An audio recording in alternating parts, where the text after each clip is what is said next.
Friends, welcome back. तो friends, अभी का वीडियो है miracle at Apollo, the story of Pak teen Afsheen. अच्छा, ये वही हमने अभी किया है।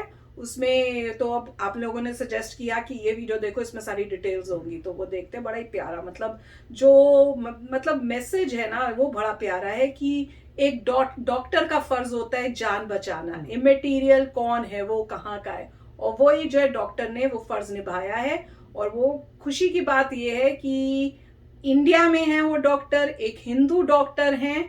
और दुख इस बात का है कि पाकिस्तान में ये जो न्यूज है, जो वो न्यूज देते हैं इतनी इंडिया के अगेंस्ट, वो ये न्यूज नहीं देंगे।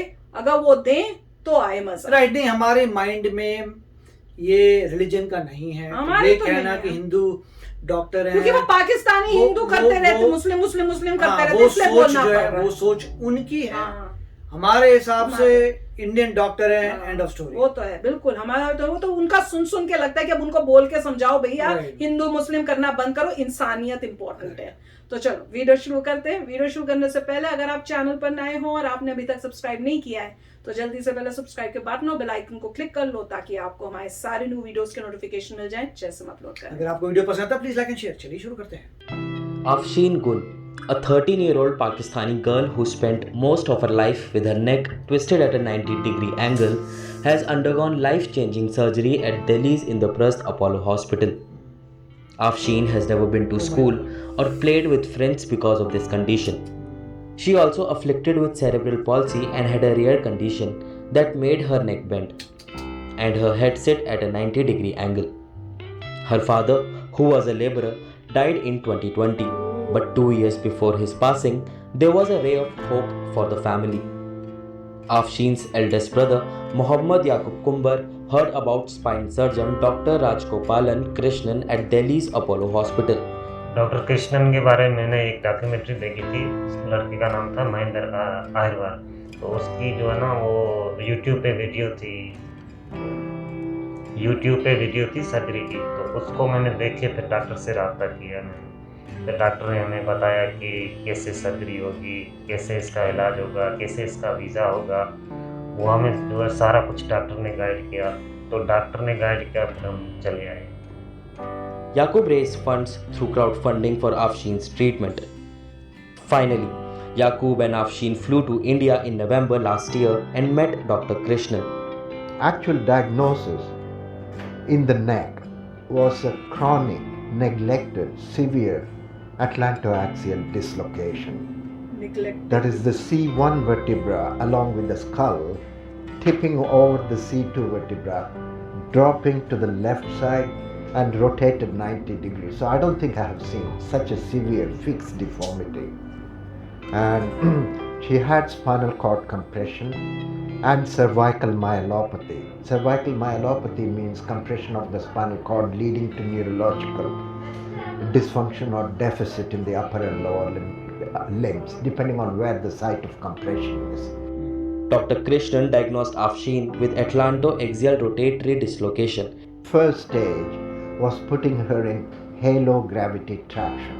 So she had a ring round the skull with pins going into the skull and weights attached to it. When she was lying in bed, weights attached to a bed pulley system, and then when she sat in a wheelchair, weights going through an overhead pulley. So we kept her in traction with gradual distraction and monitoring her clinical and neurological status. Nothing went wrong, for which we are very thankful. After a few weeks, we repeated the scan, which showed that the rotation had diminished, decreased significantly. So from 90 degrees, it had reduced about 60 degrees. And the problem is the dropped head didn't correct as much as I would have wanted.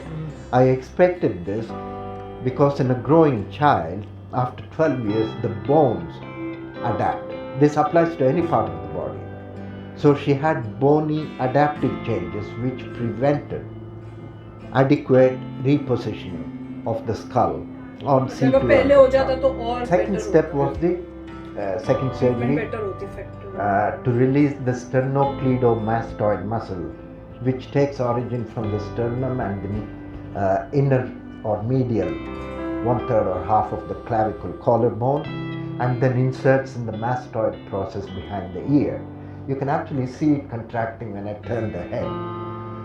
So I modified conventional procedures. Rather than just releasing them at the origin and the insertion, I took out segments, a couple of centimeters top and bottom. The idea behind this was we can't stop the dystonia, but remove the fulcrum so that even if the lever arm keeps contracting, it can't pull on anything. It's been detached above and below. So scans later showed that the deformity was further corrected. So I decided to proceed with surgery, which happened on the 28th of February. I had a long discussion with the family on the Sunday before the surgery. I told them the possible risks. She could die during the surgery, she could die afterwards. She could have infection, she could have further neurological deficit, but over and above all that, the risk of death was high. They understood. And they wrote me a message which I think touched my heart. The family asked, if she does die, how will we get the body back to Pakistan? And I decided I'll do the best to make sure she doesn't die on the table. The surgery on February 28 lasted over 6 hours, and by the end of her neck was straightened. Although she will have to wear a brace for some time for the neck to stabilize. Over the next few months, Dr. Krishnan and his team will monitor Afsheen once a week through Skype.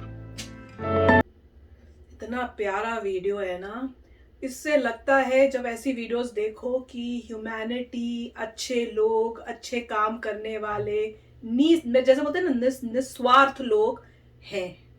और मतलब जब बताया, दिखाया कि किस कैसे problem थी, 90 degree जो है गर्दन वो टेढ़ी हुई हुई, और बचपन से सोचो किसी के ऊपर ये हो, बचपन से एक बच्चा ऐसे रह रहा हो, कितनी उसके लिए तकलीफ दे, कैसी जिंदगी होगी ये, बहुत ही। तभी उसकी फैमिली ने डिसीजन लिया था कि आप जो ऑपरेट करिए, क्योंकि बच्चा अभी जिस सिचुएशन में है that is worse than living.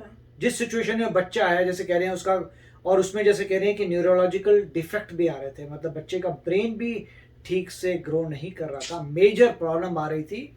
और ऐसी लाइफ से उन्होंने कहा कि सर्जरी बेटर है, आप कुछ भी करिए और सर्जरी करिए, because we want to correct it. तो क्योंकि उनको रोज नजर आ रहा होगा पेरेंट्स को कि क्या लाइफ है बच्चे की, है यार, और पेरेंट के ऊपर क्या गुजरती है। बिल्कुल, और पेरेंट की तो डेथ भी हो गई, फादर की। वो कह रहे हैं 2 अब साल उनके पहले भाई मेरे ख्याल से वो सारा करा उन्होंने, कह रहे हैं कि लगता है भाई ने कांटेक्ट किया, और भाई ने ये यूट्यूब के थ्रू पता चला कि ऐसे एक डॉक्टर है इंडिया में, उनको कांटेक्ट किया, और इन्होंने बहुत क्लियरली बताया कि इसमें मतलब रिस्क बहुत ज्यादा है।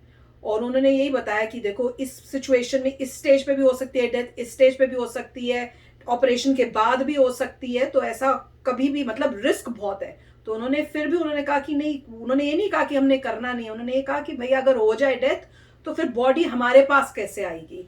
तो व्हेन ही पढ़ के उनको था कि मैंने किसी भी हालत में कोशिश पूरी ये करनी है कि बच्चा जो है उसको कुछ हो ना। और देख के बहुत अच्छा लगा कि एंडिंग हैप्पी हुई, ऑपरेशन सक्सेसफुल हुआ। तभी स्टेजेस में किया था, एक स्टेज, दूसरी स्टेज, तीसरी स्टेज, स्लोली देख रहे थे कि क्या हो गया, लास्ट में जो रह गया था फिर उसको कट करके। अमेजिंग, वेरी नाइस, बहुत ही अच्छा काम किया है, इंसानियत का दिखाया है। होप तो यही है कि पाकिस्तान में ये वीडियो वायरल होए और सारे एक वहां के जो लोग हैं उनको ये पता चले कि देखो इंडिया में कितने अच्छे लोग हैं जो इस टाइप से हेल्प कर रहे हैं किसी पाकिस्तानी को जिसको जरूरत है। बच्चा तो बच्चा है ना, जिसके ऊपर एक कष्ट हो रहा है, तो वो तो देख के बहुत दुख होगा, हर इंसान को दुख होगा। बड़ा ही प्यारा वीडियो था। तो चलो फ्रेंड्स, चलते हैं, मिलेंगे नेक्स्ट वीडियो में बहुत ही जल्द। Till then take care and bye bye. तो अगर आप मेरे इस चैनल पे नए हो तो जल्दी से सब्सक्राइब के बटन को हिट करो और बेल आइकन को क्लिक करो, ताकि आपको मेरा जब नया वीडियो मैं लगाऊं आपको उसके बारे में जल्दी से पता चल जाए।